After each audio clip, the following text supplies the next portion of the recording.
Hora de falar sobre as melhores leituras do primeiro trimestre de 2022.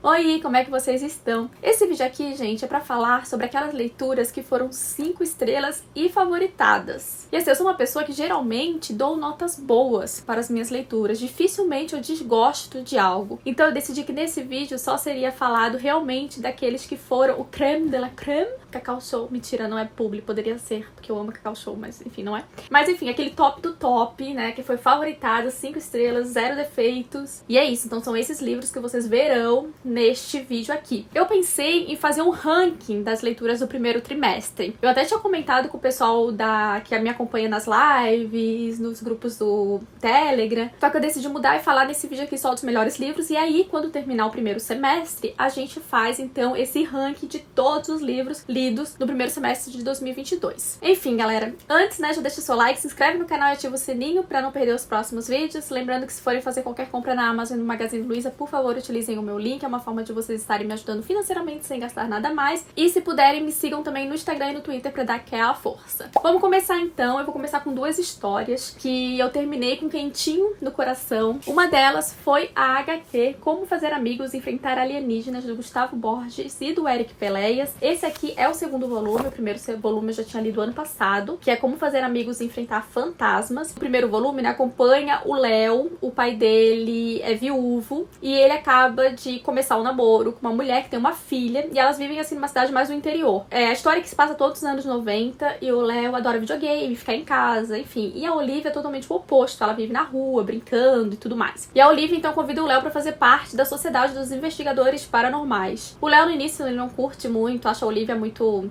ai meu Deus, exagerada, já chama ele de irmão, ele é mais assim, na dele.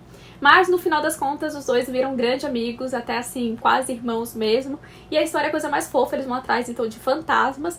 E no segundo volume, o Arthur, que é um amigo ali da vizinhança da Olivia, se junta a eles e eles vão atrás então de alienígenas, gente. É uma história muito fofa, muito quentinho no coração mesmo. Fala bastante sobre ser criança, amadurecimento, como lidar com as perdas também, afinal de contas o Léo, né, ele perdeu a mãe. E, enfim, é uma grande história sobre amizade. Os desenhos aqui são super coloridos, super divertidos, as feições dos personagens. É impossível você não se apegar a eles, sério. E o Eric Peleias e o Gustavo Borges, eles formam uma ótima dupla e eu espero de coração que tenham mais histórias desse quadrinho maravilhoso. E, gente, vocês podem encontrar esse quadrinho no próprio Instagram do Eric Peleias, eu vou deixar ele aqui na descrição. E tem cupom de desconto Samantha Bell lá no site do Eric, caso vocês tenham interesse em comprar esta HQ maravilhosa, que foi, sim, 5 estrelas favoritada. O segundo volume é melhor que o primeiro. O primeiro volume eu dei 4 estrelas e meio, e o segundo aqui foi perfeito, eu dei 5 estrelas. Então é por isso que ele tá neste vídeo. Vale lembrar também, galera, que eu não vou ficar falando muito sobre cada uma das histórias, né? Todas elas têm vídeo aqui no canal. Essa do Eric tá no vídeo de HQs nacionais que eu vou deixar no card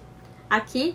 E todas as outras aparecem em leituras do mês ou vídeo resenha, então todas elas vão estar linkadas aqui. Se não couber no card, vai estar aqui na descrição para vocês irem lá conferir o vídeo completinho delas. Outra HQ assim que eu me apaixonei foi Apesar de Tudo, do Jordi Lafebre. Aqui a gente vai conhecer a Ana e o Zeno. Eles têm 60 anos atualmente, mais de 60, e eles se apaixonaram quando eles eram muito jovens, mas por conta aí, né, da vida de cada um deles, eles não conseguiram ficar juntos. Porém, o amor deles, né, o que um sentia pelo outro, ele sobreviveu aos tempos e à distância, e agora, aos 60 anos, eles vão conseguir se reencontrar. É uma história até simples, né? Uma história de amor, mas a cereja do bolo eu acho que é a forma com que essa história foi contada. E eu não vou falar aqui pra vocês. Quem quiser assiste meu vídeo de leituras do mês de março, se eu não me engano, em que eu falo sobre ela. Porque assim, eu não sabia que a história era contada dessa forma, e aí quando eu descobri foi uma delícia. E aí lá nesse vídeo eu falo, né, que não é um spoiler, mas você decide, né, se você quer saber como essa história é contada ou não. Enfim, gente, apaixonante, personagens também maravilhosos, e a arte do Jordi Lafebre, essa coisa única que vocês estão vendo aí no vídeo. Apaixonada. Terminei também com o coração bem quentinho. Hora de falar agora dos livros que tem como pano de fundo aí as guerras, né? Uma delas é Pachinko, da Min Jin Lee. Este livro que sim, agora tem série na Apple, eu ainda não assisti. Tô esperando estrear todos os episódios pra fazer aquela maratona. Enfim, gente, Pachinko a gente vai acompanhar, né, a vida de uma família que começa lá com a Sunja, quando ela era adolescente, na Coreia. E começa em 1910 e vai até 1989. A gente acompanha essa época da vida dessa família. E a Sunja, ela saiu da Coreia e foi pro Japão pra tentar ter uma vida melhor. Ela engravidou na Coreia, como eu disse, ela engravidou adolescente, e a pessoa, né, o homem que ela engravidou já era casado, e enfim, e apareceu daí um outro homem lá na Coreia, né, que soube que ela estava grávida, um pastor muito bom, e ele, né, propôs em levar ela pro Japão e casar com ela, mesmo o filho não sendo dela. Então a gente acompanha, né, a imigração da Sunja com o Isaac lá pro Japão, a vida também do irmão e da cunhada da Sunja, os filhos, depois os netos, enfim, como eu falei, a gente vai acompanhar essas gerações dessa família e vai falar muito sobre essa questão mesmo da imigração dos coreanos, né, pro Japão. E aqui a gente vai ter como pano de fundo aí a Primeira Guerra Mundial, a Segunda Guerra Mundial e a Guerra da Coreia. Então a gente vai ver principalmente como que foi, né, pros coreanos serem imigrantes no Japão durante essas épocas. Gente, é maravilhoso. Também, assim, não tem como não se apegar aos personagens. E é revoltante ver como os coreanos eram tratados pelos japoneses. E, enfim, gente, maravilhoso. E lembrando, mais detalhes da história no vídeo de leituras do mês. E aí, outra ficção histórica que eu favoritei foi A Rede de Alice, da Kate Quinn. A história que se passa em 2 tempos. Um deles é em 1947, logo após, né, a Segunda Guerra Mundial, onde a gente vai conhecer uma jovem adulta aí, que é a Charlie, e ela tá grávida. E ela tá numa viagem com a mãe dela pra Suíça pra fazer um aborto. Só que ela tem uma prima que desapareceu durante a guerra e ela decide largar a mãe e ir atrás dessa prima, que ela tem uma pista. Aí ela vai bater na porta da Eve, e a Eve então é a outra protagonista, que a gente vai conhecer a história dela desde a Primeira Guerra Mundial, lá em 1915, quando ela foi chamada para ser espiã da Rede de Alice. A Rede de Alice foi uma rede real, né, que teve mesmo na vida real, onde mulheres eram espiãs. E aí a gente vai ver tudo que a Eve passou, né, durante a guerra, ou as coisas que ela precisou se submeter para fazer esse trabalho. É realmente incrível. E a gente também vai acompanhar então a Eve junto com a Charlie em 1947 em busca aí da prima da Charlie para saber de fato o que aconteceu com ela. É uma história super emocionante, uma ficção histórica maravilhosa. Eu amo esse tipo de livro porque eu sempre digo que a gente lê e aprende junto. Então tanto Pachinko quanto a Rede de Alice me ensinaram bastante. E aí outra história que tem como pano de fundo a guerra foi Degenerado, da Chloé Cruchaudet. Esse quadrinho aqui é inspirado numa história real. E, gente, aqui a gente vai ter o pano de fundo da Primeira Guerra Mundial, quando... Como é que é o nome dele? O Paul. O Paul, ele vai servir, né, no exército, só que ele acaba desertando. E ele e a mulher começam a viver ali num hotel e ele tá cansado disso, de ficar escondido. E ele decide, então, se vestir de mulher, né, e sair por aí. Só que ele não apenas se veste de mulher, ele acaba criando uma outra identidade, que é a Suzane. E aí começa a conviver ele, a Louise, que é a esposa, e a Suzane. Só que cada vez mais a Suzane vai tomando espaço, mais espaço. A arte aqui tá incrível. Eu acho maravilhoso quando tem uma cor que se destaca, nesse caso aqui é o vermelho. É um quadrinho assim que ele aborda a identidade de gênero, sexualidade, relações tóxicas. Então é muito interessante e o final, assim, o rumo que ele tomou foi super inesperado pra mim. Eu fiquei, assim, chocada e fascinada por essa história. Então vale muito a pena vocês conhecerem também. Vamos agora para 2 histórias super brutais e para maiores de 18 anos, já adianto aqui. Uma delas é A Herança do Coronel, do Carlos Trillo e do Lucas Varela. Aqui a gente vai conhecer o elfo Gustavino. Nos dias atuais, ele é um cara super solitário, ele mora apenas com a mãe, que já tá super debilitada, já tá bem idosa. E a gente logo no início vê que ele é apaixonado por uma boneca que tá num antiquário, e ele conversa com a boneca e ele diz que ele vai tirar a boneca daquele antiquário, ele tá guardando dinheiro pra isso, que ele vai salvar ela. A gente já percebe, obviamente, que ele é super perturbado. E aí o quadrinho intercala com o passado para que a gente possa ver, né, por que este homem tem esses pensamentos e acha que a boneca é o amor da vida dele. E aí a gente descobre que o Elvo era filho de um coronel bastante atuante na época da ditadura argentina. E esse coronel, ele era super conhecido por ter os melhores métodos de tortura. Então ele torturava principalmente aí mulheres. E ele treinava essa tortura em bonecas. E o Elvo cresceu com isso, vendo o pai fazer isso. E tem até uma situação em que o pai dele traz uma mulher pra casa dele, tortura e estupra essa mulher. E o Elvo tem aí um certo papel nisso. E então, por isso que eu digo que é um quadrinho super brutal, gente. É muito, muito, muito, muito pesado. A arte é mais cartunesca, que acaba aí dando uma certa compensada, né? Porque de resto é realmente muito pesado. É muito interessante o modo com que eles trabalharam aqui esse estado mental do personagem. Enfim, gente, no começo dá até pena, sabe? Do Elvis, a gente vê aquele homem assim, coitado. Mas depois, meus amigos, que raiva que eu senti desse personagem. Sério, que ódio, que ódio. Mas a HQ é maravilhosa, indico demais. Bom, e aí um livro que perturbou demais a minha cabeça, que também é super brutal, mas é também maravilhoso, foi Porco de Raça, do Bruno Ribeiro. Esse livro aqui fez parte do Clube do Livro da SEM, que é meu projeto de extensão lá do Catarse. Todo mês a gente faz leituras em conjunto, discute elas e temos encontro também com os autores. Então a gente pôde conversar com o Bruno Ribeiro sobre este livro e foi simplesmente maravilhoso. Se você tiver interesse, acesse aí catarse.me/Samantha Pelletti. O link também fica sempre aqui na descrição. Tem diversas recompensas, então dá uma olhadinha lá. E claro, vem se juntar a este clube, que sério, gente, é maravilhoso. Mas enfim, Porcos de Raça mexeu demais comigo. A gente vai conhecer aqui um cara já adulto, negro, professor. E logo no início ele tá fugindo de uma prostituta porque ele tá devendo pra ela. E aí enquanto ele tá fugindo, ele vai passando por situações assim bem inusitadas, muito loucas.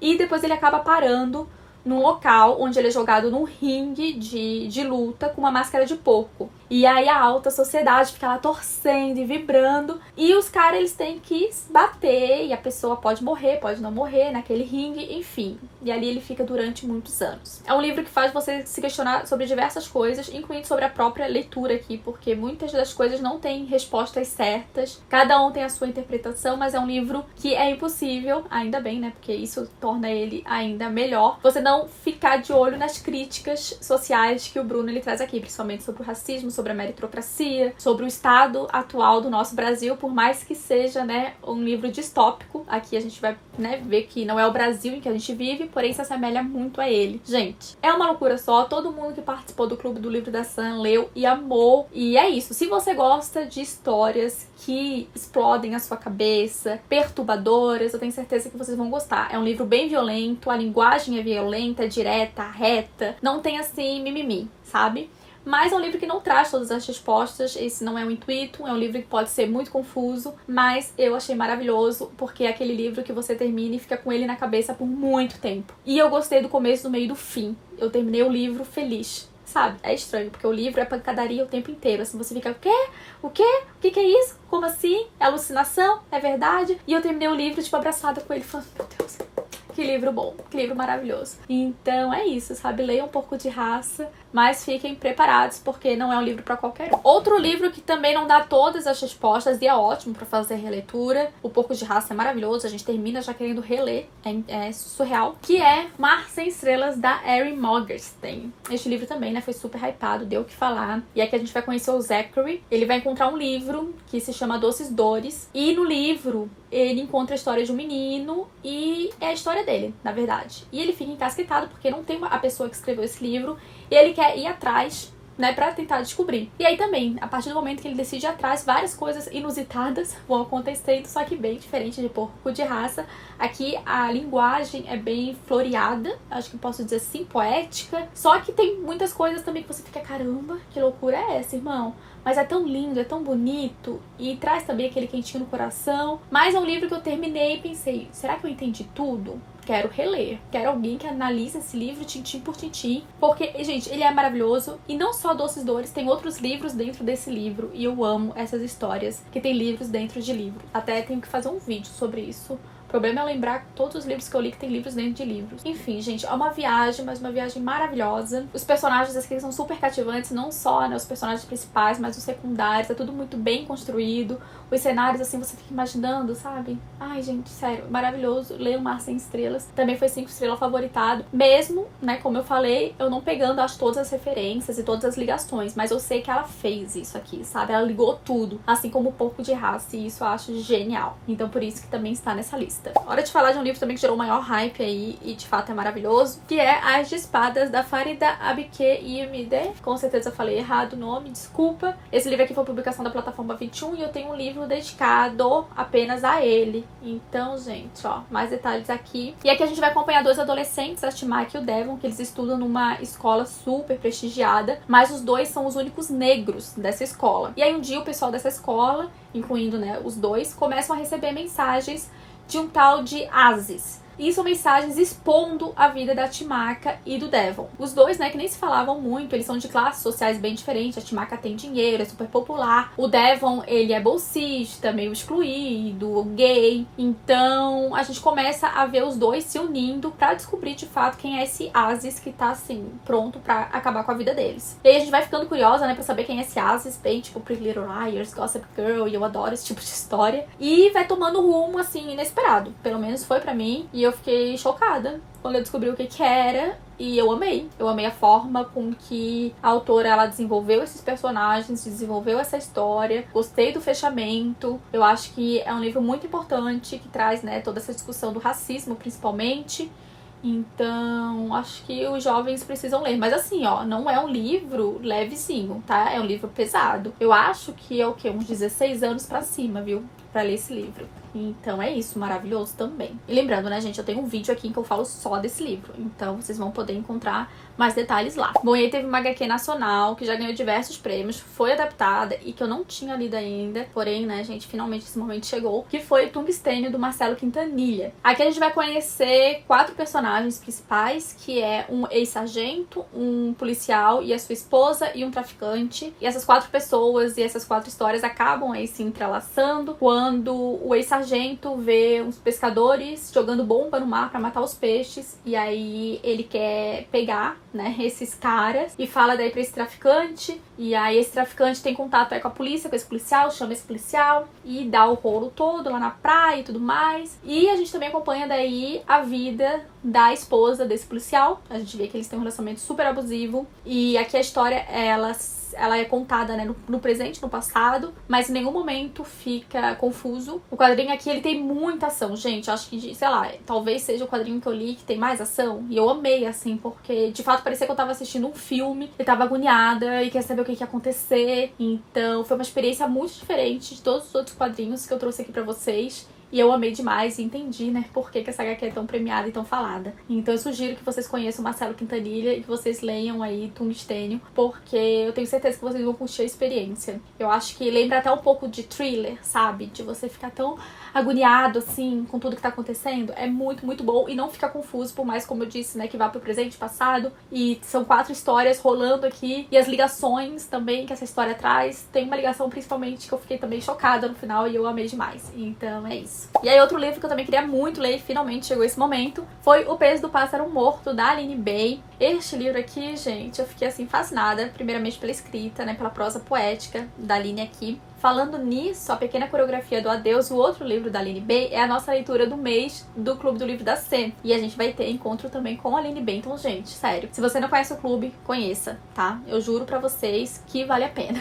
E aqui a gente vai acompanhar a vida de uma mulher dos seus 8 aos seus 52 anos. É uma história que vai falar muito sobre perdas. Logo no início, a nossa protagonista aqui já perde a melhor amiga, ela acaba falecendo, ela tem que lidar aí com a morte. E durante a leitura, acontecem várias coisas que ela precisa lidar, não só a perda da vida, né, mas a perda de diversas outras coisas. Vai falar também sobre maternidade e principalmente sobre como todos esses acontecimentos fizeram com que esta mulher chegasse ao ponto que ela chegou aos seus 52 anos, sabe? Como que ela se virou pra dar conta de todos os acontecimentos super traumatizantes que a vida trouxe pra ela.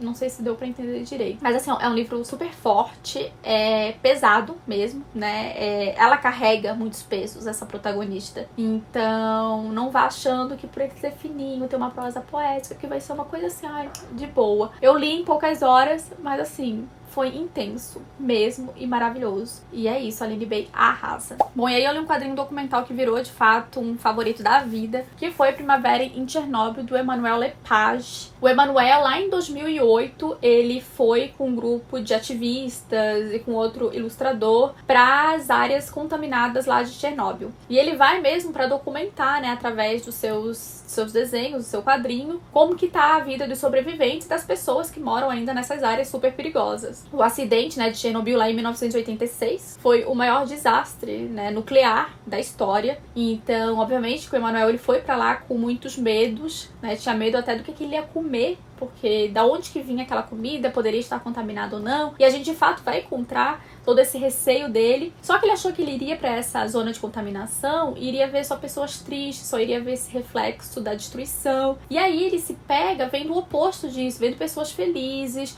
pessoas que na época saíram desses lugares, mas que hoje em dia voltaram, pessoas que nem ligam para radiação. E ele ficou assim um pouco chocado e pensando como é que ele ia retratar paisagens que ele estava vendo, algumas paisagens muito bonitas, muito coloridas, mas a sensação que ele teria era de tristeza, mas ao mesmo tempo ele não viu só essa tristeza. Então, durante o quadrinho vai mudando, ele começa o quadrinho com cores bem pesadas, só no preto e branco, rabiscos, e vai se transformando e ele vai colocando cor, porque é isso, sabe? Ele vai vendo que tem vida ali e que não há só tristezas. É um quadrinho super bonito, super, super, super interessante. Se você curte, né, saber um pouco mais sobre Chernobyl, sobre as pessoas que vivem lá, é muito interessante vocês conhecerem. E ele arrasou muito, gente, sério. Então conheçam aí Primavera em Chernobyl. Bom, gente, aí pra finalizar, eu trouxe aqui uma menção honrosa, que eu já vou explicar pra vocês o porquê, que é Frankenstein, do Junji Ito. Esse quadrinho aqui, ele é publicação da Pipoca Nankin. E é o seguinte, Frankenstein aqui não é isso tudo. A história, né, a adaptação do Junji Ito, da história da Mary Shelley, não é tudo isso. Ele começa mais ou menos na metade, ó. Isso aqui é Frankenstein e isso aqui é a história de um menino que se chama Oshikiri. E ele é um guri, assim, solitário, e começa a ter, assim, umas coisas de multiverso, realidade paralela. Ele vive numa mansão, e essa mansão, tipo, é assombrada. Enfim, tem várias histórias desse Oshikiri, nessa primeira parte do quadrinho, que são bem legais. Só que elas acabam se tornando, assim, um pouco repetitivas. E aí, depois, tem a adaptação, de fato, de Frankenstein, da Mary Shelley. E aí, gente, é simplesmente maravilhosa, sério. É, assim, incrível. Eu acho que o Junji Ito soube dosar, sabe? Trazer da Mary Shelley pra cá, mas claro, com a arte dele, com a forma que ele faz os quadrinhos. Então é simplesmente maravilhoso. Então o que acontece? Ah, gente, no final também tem mais umas 3 histórias que também não é de Frankenstein. Então, o que eu achei? No geral, se eu precisar dar uma nota, se eu não me engano, eu dei 5 e não favoritei, eu dei 4,5. Não lembro agora, gente. Minha cabeça tá assim perdida. Não, acho que eu dei 5 e não favoritei. Acho que foi isso. E é isso, porque a história do Oshikiri eu daria 4,5 por conta dessa repetição. E aí tem umas histórias aqui do final que não tem nada a ver, sabe? Tem até uma história do Junji Ito sobre a cachorra dele. Tipo, é bem legal, mas eu não entendi por que tá aqui neste volumão. Enfim, e a do Frankenstein em si, eu daria 5 estrelas e favoritaria, entendeu? Porque realmente é uma adaptação incrível. Aí eu fiquei dividida, como um todo, não é 5 estrelas favorito. Mas a história do Frankenstein, adaptada pelo Junji Ito, é 5 estrelas favoritada. É isso. Beleza? Acho que deu pra entender, né? Bom, galera, essas então foram as minhas melhores leituras do primeiro trimestre. Lembrando que todas elas são citadas em alguns vídeos aqui do canal. Se não couber todos eles aqui no card, eu vou deixar na descrição pra vocês poderem ir conferir mais detalhes sobre cada uma dessas histórias. Espero que vocês tenham gostado desse vídeo. Me contem aqui nos comentários quais foram as melhores leituras do primeiro trimestre de 2022 de vocês.